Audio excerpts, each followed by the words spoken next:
Duas visões de mundo completamente distintas se unem para um diálogo enriquecedor. O resultado é o livro que você, meu querido espectador que me acompanha aqui pelo nosso canal no YouTube, está vendo em minhas mãos. A Monja e o Professor, que chegou há pouco às melhores casas do ramo. A Monja é a Cohen e o Professor é o Clóvis de Barros Filho, nossos dois convidados nessa manhã, a quem dou as boas-vindas. A Monja, bem-vinda de volta, né? Ao Clóvis de Barros Filho, as minhas boas-vindas. Obrigado. Bom ter vocês prazer. aqui pra gente dar uma acalmada nessa manhã, elucidar o pensamento, refletir. Muito legal ter vocês frente a frente aqui, viu? Vamos lá, na orelha do livro, esse que eu acabei de mostrar aqui para os nossos ouvintes, para os nossos espectadores, o Leandro Carnal, o historiador Leandro Carnal, diz o seguinte, aspas dele aí: o resultado é muito bom.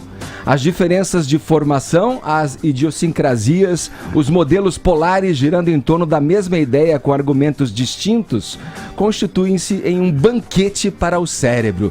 Fecha aspas. Quero saber o que mais alimentou o cérebro de vocês ao longo dessa conversa que resultou nesse livro aqui. Monja? Sim. Bom, então se eu começo, para mim foi absolutamente encantadora a oportunidade de dialogar com a Monja e uma ocasião de aprender infinitamente. A certeza é que somos todos fãs da Monja, né? E eu, na condição de fã, tive a honra que a editora me proporcionou de fazer esse diálogo, de conversar, de ver esse diálogo editado, transcrito, publicado e ver a minha imagem na capa junto com a Monja e meu nome junto com o dela. Isso para mim não tem preço. Você falou o Professor e a Monja aqui frente a frente. Eu preferiria dizer que estamos lado a lado, porque inclusive é mais verdadeiro, né? Lado a lado e sem dúvida nenhuma pudemos constatar que todo o campo de reflexão que ela tem, proveniente do budismo, é muito curiosamente complementar e conciliável com a pequena formação que eu tenho de filosofia ocidental. Monja. Bom, para mim foi uma grande alegria poder conversar com o professor. Eu havia ouvido ele em algumas palestras, havia assistido no YouTube. Se vocês não ouviram, eu recomendo. São muito interessantes, muito dinâmicas, muito cheias de energia, à procura da excelência. E quando eu fui falar com ele, eu fiquei muito bem, me senti muito bem recebida, e como ele diz, estamos lado a lado, nós temos pensamentos semelhantes que vêm de linguagens diferentes.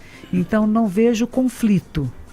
Eu não vejo, embora sejamos polaridades, vamos dizer, de pensamento Ocidente e Oriente, eu acho que o nosso cérebro tem os dois lados e não um lado só. Então, se eu pensar que o meu cérebro é uma completude do Oriente e do Ocidente, e que fazer funcionar os dois lóbulos cerebrais é muito agradável ao ser humano, não há conflito. Mas se eu escolher apenas um dos lados e dizer apenas este lado é bom e o outro não presta, eu vou sofrer muito e vou causar sofrimento a mim e ao mundo. Eu queria perguntar para os dois o seguinte: essa falta de diálogo que a gente tem hoje, ela foi trazida pelas redes sociais, ou as redes sociais que trouxeram uma falta de diálogo que já existia antes na sociedade? Bem, eu acredito que toda vez que surge uma técnica nova, essa técnica, ela, ao mesmo tempo, ela dialoga com uma realidade pré-existente e faz surgir alguma coisa que não existia antes. Eu te dou um exemplo de alguma coisa infinitamente mais simples. Vamos imaginar que a gente esteja aqui na Avenida Paulista e que alguém se aproxime para fazer uma pesquisa de opinião. E que alguém nos pergunte, por exemplo, sobre o que nós achamos do último governo estadual ou municipal, alguma coisa assim. E você se dá conta, nesse momento, que você vai elaborar um discurso, às vezes em questionário fechado para responder perguntas com respostas já estabelecidas, ou então um questionário aberto, mas o que você vai produzir ali, você não produziria se não tivesse aquela pessoa fazendo aquela pergunta para você. Portanto, aquela pessoa não registra uma realidade, mas faz acontecer uma realidade que a presença dela, sem a presença dela não aconteceria. As redes sociais me parecem a mesma coisa. É evidente que a rapidez com que essa polifonia nos bombardeia, esse número imenso de discursos chega até nós, nos faz, ao considerá-los, produzir um discurso que, se eles não tivessem ali, jamais produziríamos. E, portanto, as redes sociais não são um mero registro de uma realidade pré-existente, mas fazem acontecer alguma coisa que, sem elas, ou não se manifestaria, ou se manifestaria diferentemente. Por isso, a realidade não é, a técnica não é passiva, mas ela é interativa e, portanto, ela faz surgir coisas que dependeram dela para existir. Deixa eu fazer uma pergunta ensejando aqui. Vocês consideram que essa situação que a gente está vivendo, em que as pessoas estão discutindo acaloradamente, às vezes brigando por causa de política, ela é superior ou inferior ou preferível ou pior do que a situação anterior, em que talvez as pessoas não brigassem, mas também tivessem mais alienadas, mais distantes da política? Bom, é interessante que a gente comece a pensar um pouquinho mais fora dos seus confortos pessoais. Mas será que estão fazendo isto? Será que no momento em que estão discutindo questões políticas, estão pensando no que é melhor para o país, para a população, ou estão pensando nos seus valores pessoais? Será que conseguiram sair do pequeno eu, que o Freud vai chamar de ego, e estão lá muito voltados para si mesmos e não querendo ver uma coisa maior? Então a questão de estarem falando que foi uma provocação, e tem sido uma provocação, que é interessante, porque ao falar você pensa também alguma coisa, então estamos pensando um pouco mais e demonstrando nossas ideias, mas será que são nossas as ideias? É interessante isso. Eu tenho um questionamento nesse sentido, Monja. Eu não sei se a senhora está familiarizada, já trazendo aí essa história do ego, né? Se a senhora está familiarizada com a obra do Eckhart Tolle. Ele é um autor famoso, autor do Poder do Agora, e ele conta um episódio, ele sofria de ataques de ansiedade. A gente está falando muito de conflito, de diálogo entre pessoas, mas existe também um conflito interno. Ele era um cara que sofria de ataques de ansiedade, um belo dia ele acorda, ele fala, olha, eu não consigo mais conviver comigo mesmo. E isso dá um estalo, ele tem um momento de epifania, porque o que acontece é o seguinte, ele chega à conclusão que tem mais, não existe uma pessoa só dentro dele. Então a consciência que pensa não é a consciência que é. A nossa essência é anterior ao nosso pensamento. E a partir disso, ele elabora a teoria dele de desconstrução do ego, o que é uma coisa muito difícil de fazer. Então a minha pergunta para a senhora é a seguinte: o ego, ele é nosso amigo, ele é nosso inimigo, ele é uma ferramenta da mente, como a gente doma ele, a gente tem que cuidar dele como se fosse, enfim, o nosso pet, como que a gente faz para lidar com o nosso ego e controlá-lo? Faz parte da nossa psique, nós temos que ter uma identidade própria, mas ele não é o chefe da casa, ele não é o dono da casa, e se você não perceber, começa a se tornar o chefão. E assim, ele não tem capacidade de chefia. Então, aí que sajam as bobagens, né? Ele tem uma função, que é a nossa identificação. Se eu estou com sede, eu bebo. Não é você beber água que vai matar minha sede. Mas, ao mesmo tempo, se achar que tudo que eu faço em relação a este personagem interno, eu vou ficar muito limitada. E por isso, não temos que matá-lo. É absurdo isso. Nós temos que conviver com... quando fazemos práticas meditativas, a gente tem uma técnica que é interessante. A pessoa está com a cabeça muito tumultuada, pensando muitas coisas, você diz assim, conte de 1 a 10. Mas tem que contar de 1 a 10 sem ser interrompido pelo fluxo de pensamentos. Então você vai 1, 2, 3, já interrompeu, volta para o 1, até chegar no 10. Significa o quê? Você deixa o ego ocupado. Você lhe dá uma função, ele fica ali preocupadinho em contar de 1 a 10 e você se liberta da prisão que ele pode dar a você de dizer, quero pensar sobre isso, quero falar sobre aquilo, fiz isso antes, vou fazer aquilo depois. Ele fica ocupado. Então dá alguma ocupação para esse eu menor, para você ter liberdade mental de poder relacionar-se com outros aspectos da sua consciência. E como fala, nós temos vários níveis de consciência. A consciência que capta as coisas pelos sentidos, uma que gerencia tudo que entra pelos sentidos, uma que leva e traz para uma grande memória, uma grande cloud. E nós às vezes pensamos, e essa que leva e traz, tem a falsa impressão que a cloud é fixa e permanente. E o que a gente percebe é que não há nada fixo nem nada permanente.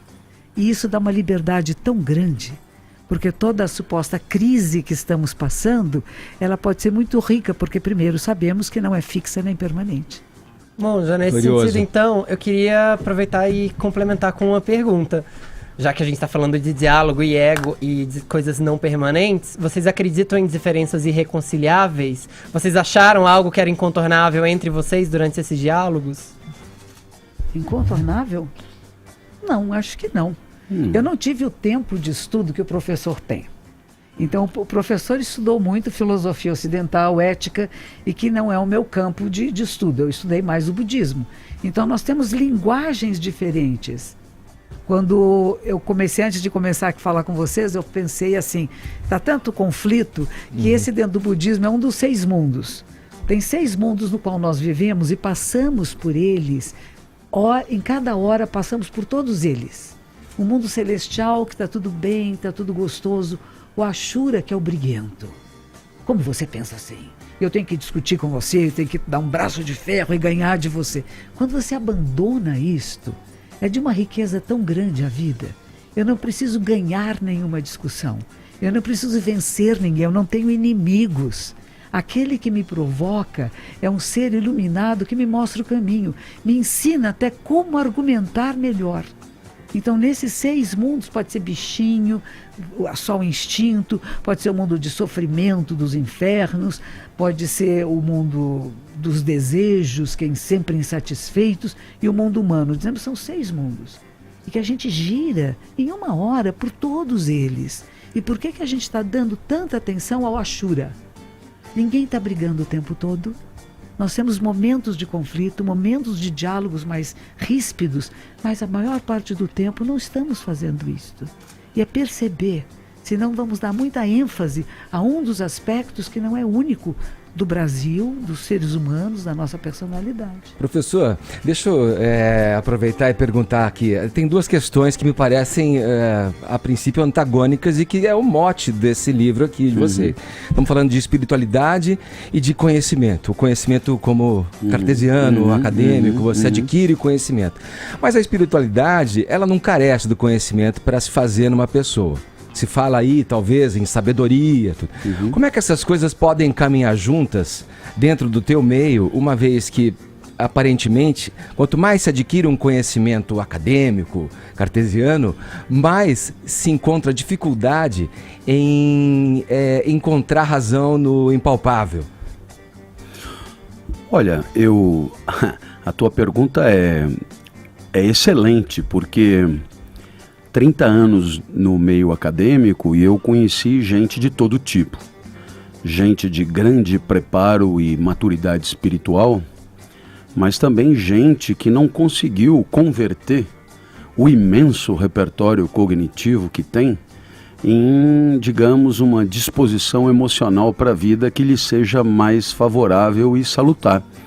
Então eu já vi acadêmicos fazendo coisas incríveis do ponto de vista de mesquinharia, puxação de tapete, sacanagem, etc., que, claro, faz parte de todo o universo. Mais do que fora da academia, né?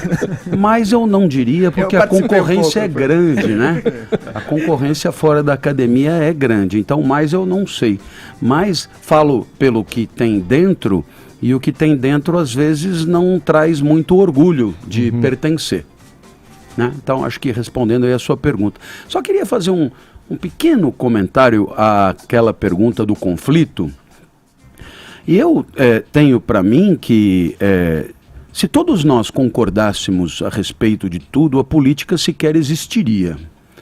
A política, portanto, é uma forma socialmente aceita e legítima de gerir com racionalidade as pretensões contraditórias, excludentes e assim por diante. Então, a partir do momento que o mundo é escasso e que os pretendentes a esse mundo são muitos, é evidente que aquilo que me alegra e aumenta a minha potência pelo qual eu lutarei, não é? Pode implicar a sua tristeza. E, portanto, é claro que o conflito existe. Eu penso que, talvez, onde possamos melhorar é justamente criando condições de legitimidade, ou seja, de aceitabilidade por todos, de formas de gestão de conflito que, uma vez satisfeitas, atendam a todos. Mais ou menos assim. Se eu ganhei, ótimo, eu vou exercer o poder por um certo tempo. Se eu perdi, bom, eu perdi. E eu tinha aceitado as regras anteriores. Então, se eu perdi, é hora do outro agora governar. E assim, digamos, essa aceitação das regras do jogo, que deve ser de todos, é a maior garantia de que elas sejam sempre respeitadas, né? Ganhou, ganhou, perdeu, perdeu, faz parte do jogo, mas a partir daí a política implica esta aceitação e esse respeito de todos por aquilo que foi combinado. Agora, deixa eu entrar com uma... Pode ir. Vai lá, João. Eu queria aproveitar o gancho da sequência política, perfeita. só perguntar, a gente vive um momento político novo no Brasil, com a eleição aí do Bolsonaro, que representa uma mudança dos valores ali. Quais os riscos dessa nova situação brasileira? Você pergunta para mim? Pergunto para você.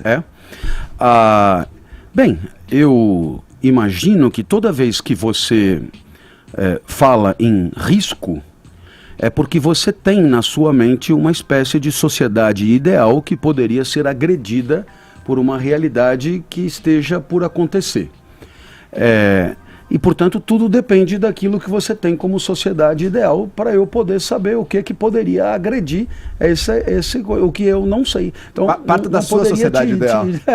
Não poderia te responder. Eu penso que, havendo respeito das regras do jogo, em outras palavras, a aceitação de que as nossas instituições são garantidoras da democracia, que haja respeito a novas eleições e a troca do poder a cada 4 anos, e que os poderes, por freios e contrapesos, continuem atuantes e que, de certa maneira, nenhum deles tenha uma preponderância exagerada sobre os demais, e também a expectativa de que esses poderes venham a atuar de maneira respeitadora do interesse do povo soberano, pois, havendo essas garantias, o resto tudo vai estar na mesa para ser discutido.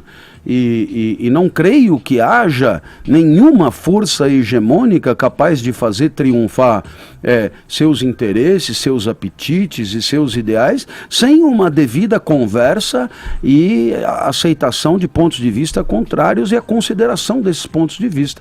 Então eu acho que o risco maior é justamente a não preservação das regras do jogo, mas eu acredito sinceramente que a sociedade está madura o suficiente para defender as regras do jogo tal como elas foram definidas por nós.